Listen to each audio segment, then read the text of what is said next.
Yun guys, ngayon, tapos na tayo sa nanay ko, di ba?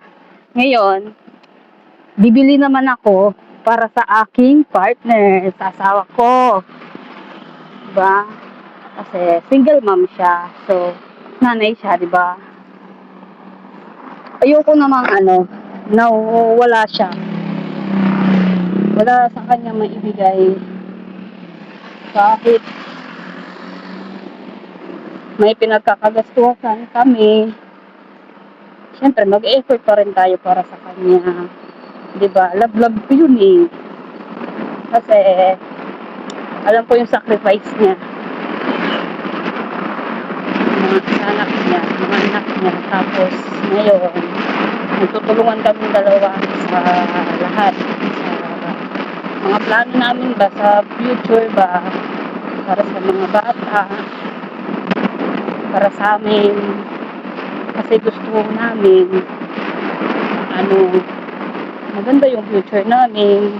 End of the day, gusto namin, tatanda kaming dalawa, stable na life namin. Kaya ngayon, habang bata pa kami, sige, gagawin namin lahat para, gagawin namin lahat para makaahon yung pagdating ng panahon,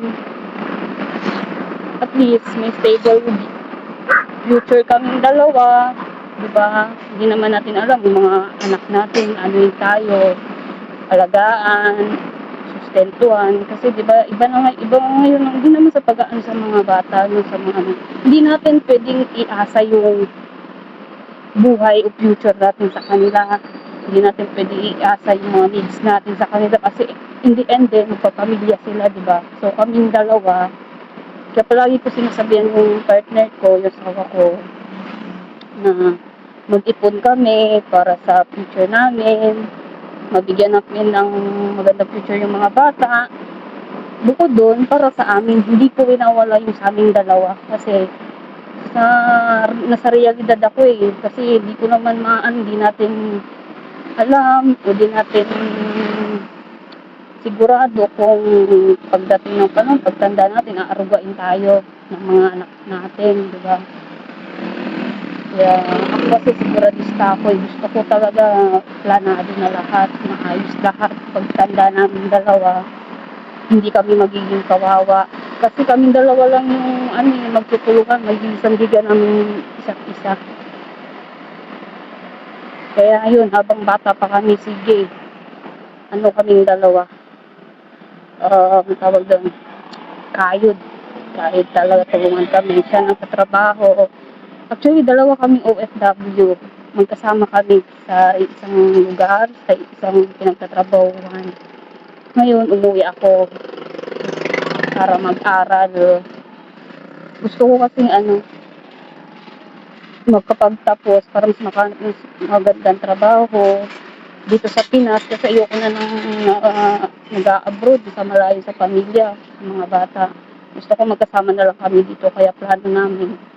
Yun, mag-aaral ako habang siya nag-work, mag-aaral, mag-business. Yan ang gagawin ko dito.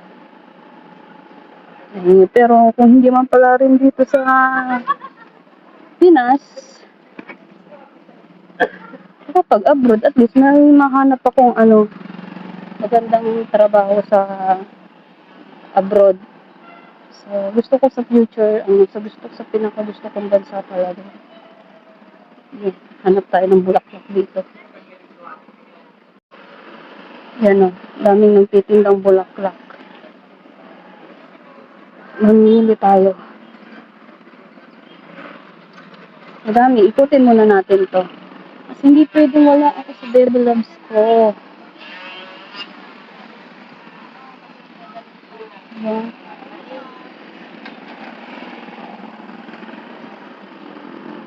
Hanap muna tayo ng medyo maganda. Hanap tayong maganda. Kasi para sa baby ko yan, dapat maganda. Meron sa nanay ko, meron sa baby ko. Ganon din kami nung Valentine's. Ganon din, meron din sa nanay ko, meron sa asawa ko, di ba? Pantay lang, yan ang gusto ko kasi, pantay lahat. Ayoko ng na iiwan, may di ba? So, Wait lang. Bababa muna tayo. Magtanong tayo dito.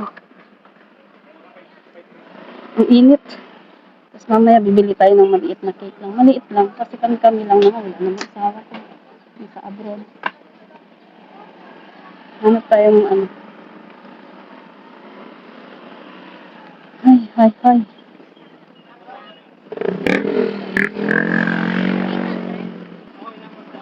Hindi ko alam kung fresh ba bibilhin ko or yung ano, hindi fresh para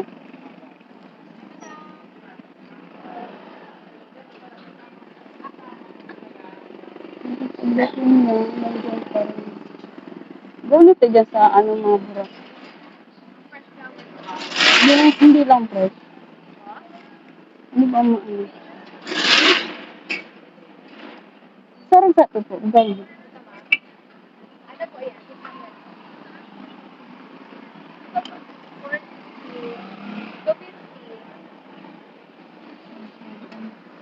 Hanapin ko yung ano, katulad sa binili yung ano, katulad sa in-order ng kapatid ko. Gusto ko maganda. Wait lang, maghahanap muna ako, bababa muna.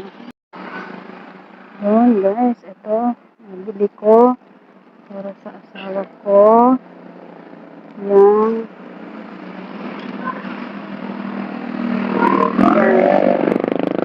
Nabili ko sa kanya. Yun, uwi na tayo. Nakabili na tayo ng bulaklak para sa ating Bebe Loves. Ang aming mami, si Mami Erica. Uwi na tayo dahil tanghali na. Naghihintay ang aking father. Bumili na lang akong lutong ulam. Kasi dalawa lang naman kami. Yun. Hindi na ako bumili ng cake kasi may cookies naman na sa bahay. Yung kaninang pinick up ko. Di naman na mauubos yun. Kasi madami yun. Tapos ilan lang naman kami sa bahay. Tapos ang bata sa bahay, dalawa lang. Kasi na ako bumili ng cake kasi wala din naman yung pagbibigay ko dito, nasa abroad. Pero at least may bulaklak ng aking asawa. Diba? Kaya, Mami, happy Mother's Day dyan sa'yo. Love ka namin. Mas love kita. Siyempre. Yes. Kaya thank you sa ano niya, sa effort and sacrifice sa abroad. Diba? Yan, uwi na tayo. Kasi magsasaing pa ako. Diba? Malapit-lapit na tayo. Yun. Hindi ko na mabidyohan yung mayon. Uwi na ako. Kaya yun lang guys for today's video. Ayan, happy Mother's Day ulit sa lahat. Sa mama ko, sa asawa ko, sa lahat ng nanay. Thank you guys sa panonood. Please like and follow and share. Bye-bye. Love you all.